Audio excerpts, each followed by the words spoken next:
નમસ્કાર વિદ્યાર્થી મિત્રો, ધોરણ 12 કોમર્સના વિદ્યાર્થીઓ માટે વિષય નામાના મૂળ તત્વોમાં આપણે ચેપ્ટર નંબર 3 પાઘડીના મૂલ્યાંકનની વાત કરતા હતા. એમાં આપણે સ્વાધ્યાય 3 ના દાખલા નંબર 8 સુધી આપણે અભ્યાસ કર્યો છે. હવે એ જ ચેપ્ટરનો દાખલા નંબર 9મો હવે આપણે શીખીશું. ચાલો સૌથી પહેલા આપણે રકમ વાંચીએ.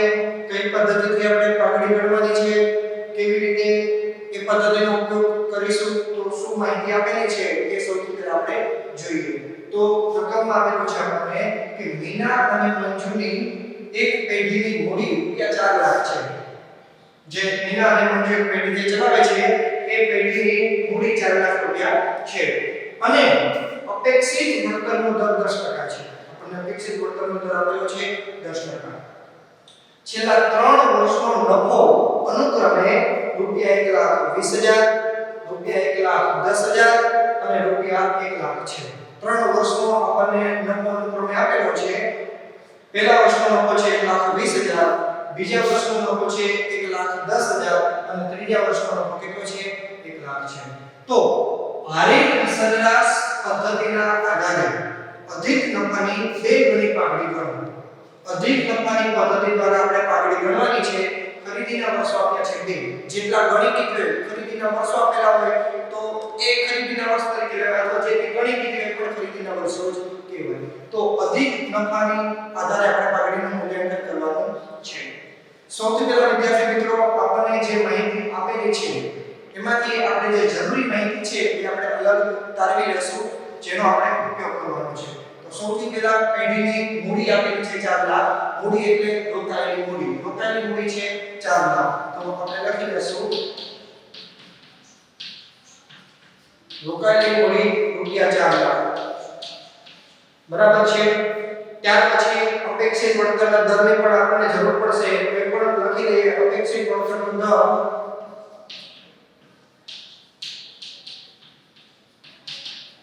કેટલો છે 10%. અને ત્યાર પછી 3 વર્ષનો આપણને નફો આપેલો છે અને અહીં આપણને કીધું છે કે ભારિત સરેરાશના પદ્ધતિના આધારે અધિક નફો ગણવાનો છે.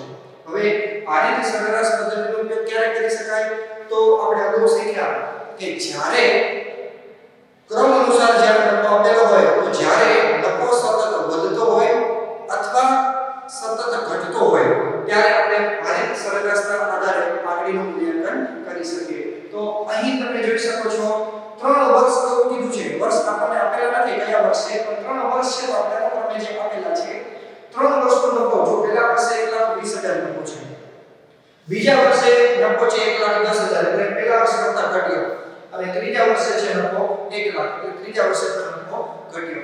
ત્રણેય વર્ષે સતત નફામાં ઘટાડો થાય છે. તો આપણે સતત ઘટાડો થતો હોય તો પણ ભલે અને સતત વધારો થતો હોય તો પણ ભલે, સતત વધારો કે સતત ઘટાડો થતો હોય ત્યારે આપણે ભારિત સરેરાશનો ઉપયોગ કરી શકીએ. તો ત્રણેય વર્ષનો નફો આપણને આપેલો છે. નફો પણ આપણે લખી લઈએ.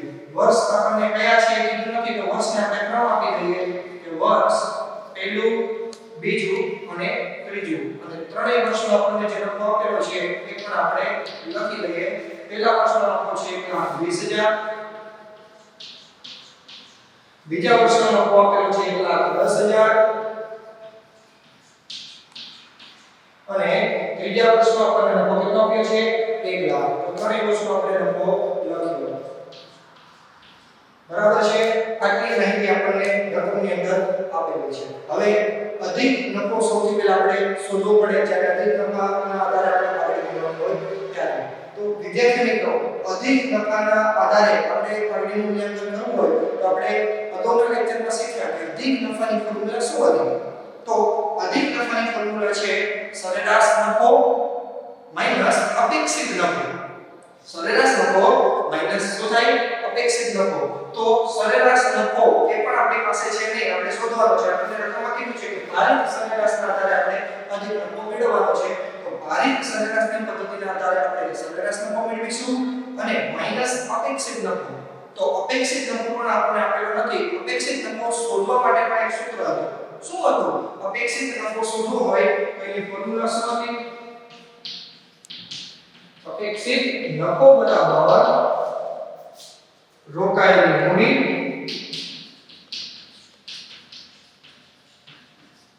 ગુણ્યા અપેક્ષિત વળતરનો દર.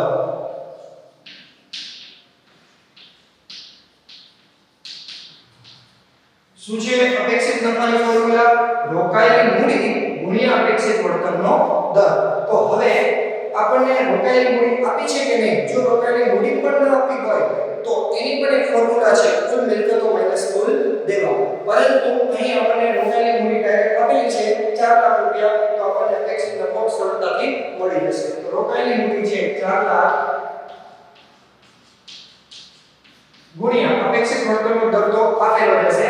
અપેક્ષિત વળતરનો દર કેટલો છે? 10%. તો અપેક્ષિત વળતરનો દર આપણે 10% લેશું. અને ગણતરી કરો 4 લાખ ગુણ્યા 10%. 4 લાખ ને 10% કાઢો એટલે શું મળે? 40,000. ચલો આ આપણને મળ્યો અપેક્ષિત નફો. બરાબર, અપેક્ષિત નફો આપણને મળી ગયો. હજી અધિક નફો શોધવા માટે આપણે સરેરાશ નફાની જરૂર પડશે. તો હવે આપણે સરેરાશ નફો શોધીશું. કઈ પદ્ધતિએ? ભારિત સરેરાશ. તો ભારિત સરેરાશ પદ્ધતિએ આપણે નફો શોધવાનો છે. તો સૌથી પહેલા આપણી પાસે વર્ષ અને નફો આપેલો છે. ભારિત સરેરાશની પદ્ધતિના આધારે આપણે નફો શોધવો હોય તો આપણે ભાગ જાતે આપવો પડે. બરાબર, તો પણ આપણે શીખી ગયા છીએ કે ભારિત સરેરાશમાં ભાર આપણે આપવો પડે. તો ભાર કેવી રીતે આપશું? ક્રમ અનુસાર જેટલા વર્ષ એ મુજબ આપણે ભાર આપવો પડે. તો પહેલા વર્ષે ભાર 1, બીજા વર્ષે ભાર 2 અને ત્રીજા વર્ષે ભાર 3. હવે વર્ષ છે, નફો છે, ભાર આપણે આપ્યો. હવે ભારિત સરેરાશની ફોર્મ્યુલા શું હતી? આપણે અગાઉ શીખી ગયા કે ભારિત સરેરાશ નફો શોધવો હોય તો એની ફોર્મ્યુલા હતી કે ભારિત સરેરાશ નફો બરાબર કુલ ભારિત નફો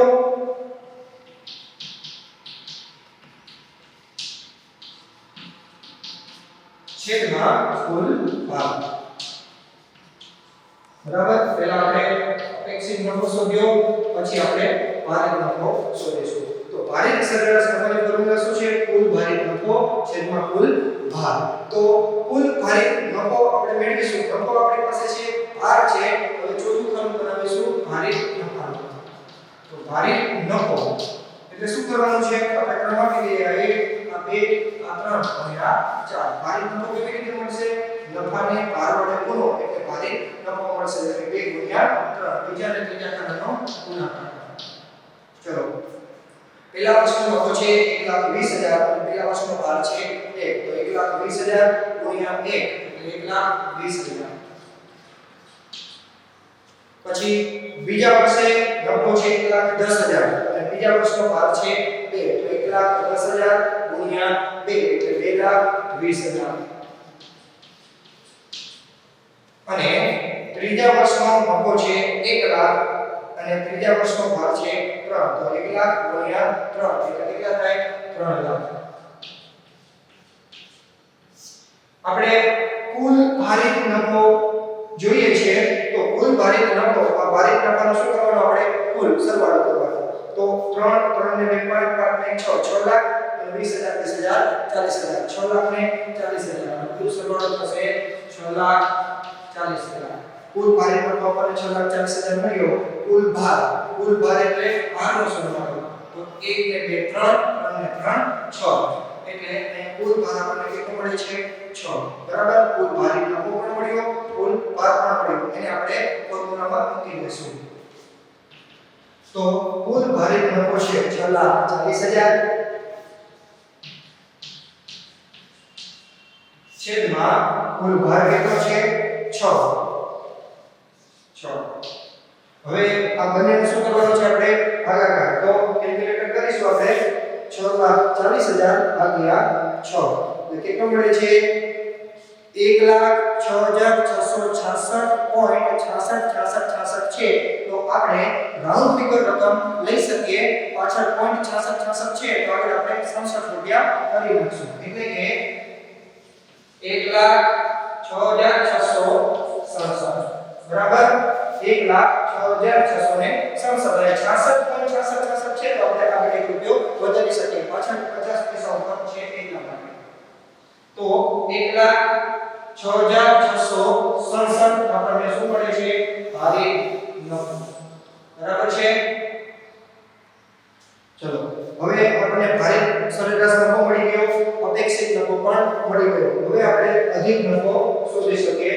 તો ત્રીજા ક્રમમાં આપણને અધિક નફો મળશે. અધિક નફો માં અહીંયા શોધીશું. અધિક નફાની સૌથી પહેલા ફોર્મ્યુલા લખવાની છે. અધિક નફો બરાબર સરેરાશ નફો માઈનસ અપેક્ષિત નફો.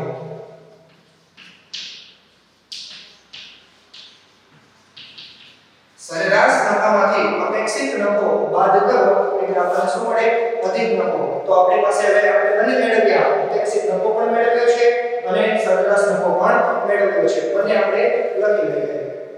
તો સરેરાશ નફો છે 1,06,667 માઈનસ અપેક્ષિત નફો કેટલો છે?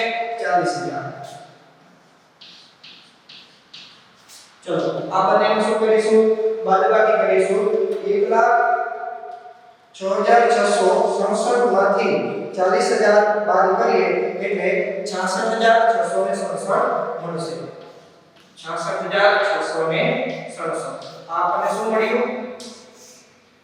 અધિક નફો મળ્યો. આપણે અધિક નફાની બે ગણી પાઘડી શોધવાની છે.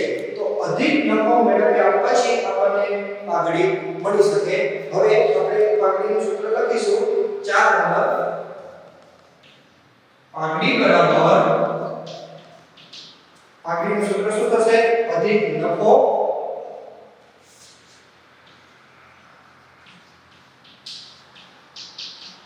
ગુણ્યા ખરીદીના વર્ષો. શું થશે પાઘડીનું સૂત્ર? અધિક નફો ગુણ્યા ખરીદીના વર્ષો. તો અધિક નફો આપણે મેળવ્યો કેટલો હતો? 66,667. 66,667 ગુણ્યા ખરીદીના વર્ષો. તો અહીંયા જેટલા ગણી લીધી હોય એટલા ખરીદીના વર્ષો હોય. તો અહીંયા અધિક નફાની બે ગણી પાઘડી કીધી છે એટલે ગુણ્યા 2. ખરીદીના વર્ષો કેટલા કહેવાય? 2. અહીંયા કરશું આપણે ગુણ્યા 2. તો 66,667 ગુણ્યા 2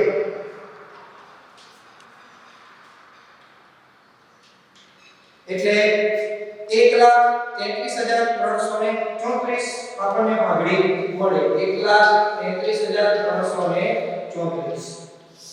આ થયું અધિક નફાની પદ્ધતિએ પાઘડીનું મૂલ્યાંકન. સ્ટેપ બાય સ્ટેપ આપણે જે જરૂરિયાત હતી એ પ્રકારે આપણે નફા શોધ્યા, અધિક નફો એક પરથી શોધ્યો અને ત્યાર પછી આપણે પાઘડીનું મૂલ્યાંકન કર્યું. આમાં કોઈ પણ રીતે સૌથી પહેલા તમે ભારિત સરેરાશ નફો મેળવીને પછી પણ અપેક્ષિત નફો મેળવી શકો છો. એના માટે કોઈ ચોક્કસ નિયમો છે નહીં, પરંતુ આપણે જેમ જેમ જરૂર છે એમ સ્ટેપ બાય સ્ટેપ ગણતરી કરીએ તો આપણને સરળતાથી આપણે દાખલાને શીખી શકીએ. તો આ પ્રકારે આપણે જે પાઘડીની ત્રીજી પદ્ધતિ શીખ્યા, અગાઉના લેક્ચરમાં પણ એક અધિક નફાનો દાખલો ગણ્યો હતો. હવે દાખલા નંબર 9 એ પણ અધિક નફાની પદ્ધતિ આપણે પાઘડીનું મૂલ્યાંકન કર્યું. તો આ ત્રીજી પદ્ધતિ પણ આપણે શીખ્યા. આગળના લેક્ચરમાં આપણે હવે પાઘડીના મૂલ્યાંકનની ચોથી પદ્ધતિ શીખીશું, નફાના મૂડીકરણની પદ્ધતિ.